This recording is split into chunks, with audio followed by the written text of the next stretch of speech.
Well, it's been a heavy week for the Bears organization with the passing of Virginia Hallis McCaskey and now longtime NFL player and former Bears head coach Dick Jauron, who has passed today at the age of 74. Tom Thayer joins us now to discuss Coach Jauron and his impact. Tom, we appreciate your time. Dick Jauron was not just very well respected around the NFL, but also so beloved. What was it like getting the chance to be around him and to see his impact as a coach? You know, I knew a lot about Dick Jauron before he ever became a coach of the Chicago Bears because he developed a reputation of such a quality human being. And I think that's kind of the unique thing about the Bears family when you talk about Virginia Hallis McCaskey and now the passing of Dick Jauron, because it was a family atmosphere. And usually when you come across coaches during your playing your broadcasting career, they always have that half of them that's a coach, and then eventually you hope to see the human side of them maybe when their career's over or you see them down the road. And I had a ton of respect for Dick Jauron as the head coach of the Chicago Bears, but I was glad to run into him a couple times when he was coaching for other teams. And you come to the realization of what a quality person he is and how much he cared about life itself, how much he cared about his players.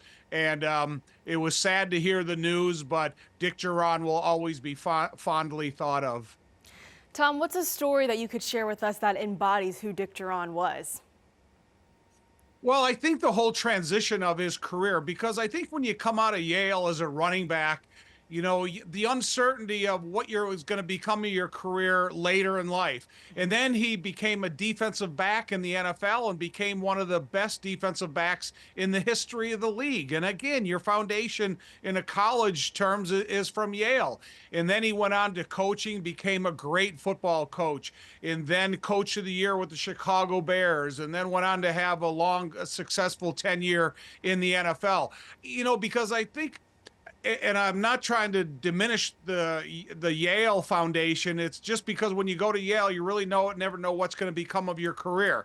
And for Dick Jauron to have a career on one side of the football and then have success on the other side of the football and then have success climbing the ladder from an assistant coach to a head coach, I think, you know, his trail of success kind of speaks for itself.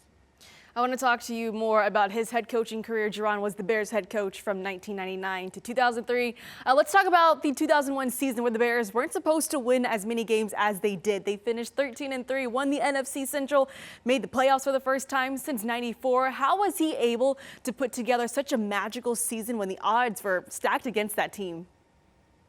Well, I think the moment he walked in the building, he had the respect of the football players. And a lot of times when you have the reputation of being an ex-player and then becoming a head coach, the players really want to see what you're going to offer them in terms of your coaching skills, abilities, the staff you put together, and then how you maintain your composure in front of the whole team.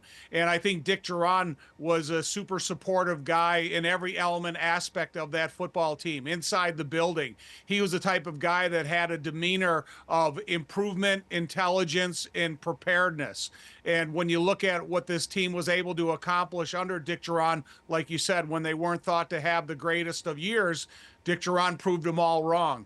And I think if you talk to any single player that has walked alongside of him on the sidelines, or a guy like myself that was an ex-player doing the broadcast for Dick Jauron, it's nothing but respect. And I do believe that we're going to hear a lot of positive things about Coach Jauron over the next few days. Tom, he spent 36 seasons in the NFL, 8 as a player, 28 as a coach. We have seen an outpour of love for him around the league. What does that say about the kind of man he really was? I think it says everything about what type of man he is. You know, you don't become a head coach in the NFL unless you earn the respect on your way up. And when Dick Jauron finished his playing career and then he got into coaching, then he started that difficult climbing of the ladder of the assistant coaches. That's so difficult when you move around so frequently. You try to figure out what system, what team you fit best with.